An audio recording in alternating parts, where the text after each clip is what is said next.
नमस्ते अस्तु भगवन् विश्वेश्वराय महादेवाय त्र्यम्बकाय त्रिपुरान्तकाय त्रिकाग्निकालाय कालाग्निरुद्राय नीलकण्ठाय मृत्युञ्जयाय सर्वेश्वराय सदाशिवाय श्रीमन्महादेवाय नमः।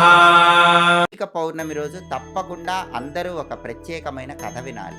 ఆ కథ ఏంటంటే, ఒకానొక సమయంలో ధర్మనిష్ఠుడు అనే పేరు కలిగిన మహర్షి ఉండేవాడు. ఆ మహర్షి అన్ని పుణ్యక్షేత్రాలు సందర్శిస్తూ కార్తీక మాసంలో సరస్వతీ నదీ తీరానికి వెళ్ళి ఆ నదీ తీరంలో ఉన్నటువంటి ఒక శివాలయంలో ప్రతిరోజు కార్తీక మాసంలో శివుడి దగ్గర దీపాలు వెలిగించుకొని శివుడికి అభిషేకం చేసుకుంటూ ఉండేవాడు.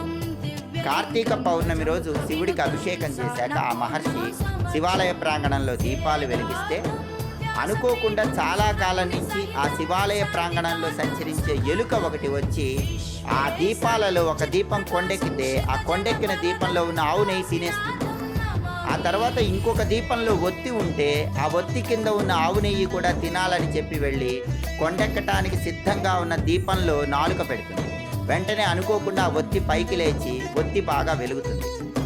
తెలిసి కానీ తెలియక కానీ కార్తీక పౌర్ణమి రోజు ఆ ఎలుక శివాలయంలో కొండెక్కటానికి సిద్ధంగా ఉన్నటువంటి దీపాన్ని వెలిగించటం వల్ల వెంటనే ఒక మనిషి రూపంలోకి మారిపోయిందని కార్తీక పురాణంలో చెప్పారు. అక్కడే ఉన్నటువంటి ఆ మహర్షి ఆశ్చర్యంతో, ఎవరు నువ్వు అని అడిగితే, నాకు తెలియదు స్వామి, ఎలుకనైన నేను మనిషిగా మారిపోయానని చెప్తే దివ్య దృష్టితో చూస్తాడు. కొన్ని జన్మల క్రితము అతను ఒక పండితుడు, అనేక రకాలైన పాపకార్యాలు చేశాడు. అయితే మాతృసేవ చేశాడు, తల్లికి సేవ చేశాడు.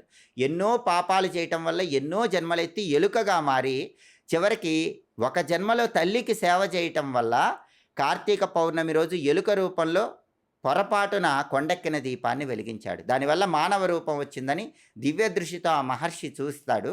అలా చూసి చెప్పగానే ఆ మానవ రూపం వచ్చినటువంటి వ్యక్తి తన తప్పులన్నీ తెలుసుకొని తర్వాత వచ్చేటటువంటి కార్తీక మాసంలో అన్ని విధులు ఆచరించి శరీరాన్ని విడిచిపెట్టిన తర్వాత స్వర్గలోకానికి వెళ్ళాడని కార్తీక పురాణం మనకు తెలియజేస్తుంది. కాబట్టి కార్తీక పౌర్ణమికి ఉన్న ప్రాధాన్యత ఏంటంటే, ఎవరైనా తల్లి పాదాలకు నమస్కరించాలి, తల్లిగారి ఆశీర్వాదం తీసుకోవాలి, కొండెక్కిన దీపాన్ని వెలిగించాలి. కొండెక్కిన దీపం వెలిగించడం వల్లే ఎలుక మనిషిగా మారింది. అంటే భయంకరమైన పాపాలన్నీ పోగొట్టుకోవాలంటే కార్తీక పౌర్ణమి రోజు మామూలుగా దీపాలు వెలిగించడం కంటే ఎక్కడైనా దేవాలయంలో దీపం కొండెక్కితే ఆ కొండెక్కిన దీపాన్ని వెలిగించండి. ఇంకా అద్భుతమైన శుభ ఫలితాలను సిద్ధింపజేసుకోవచ్చు. కాబట్టి ఈ ప్రత్యేకమైన విధి విధానాలు కార్తీక పౌర్ణమి రోజు పాటించండి.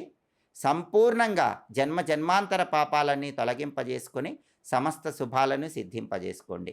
సర్వం శ్రీ కార్తీక దామోదర చరణారవిందార్పణమస్తు. సర్వే జనాః సుఖినో భవంతు.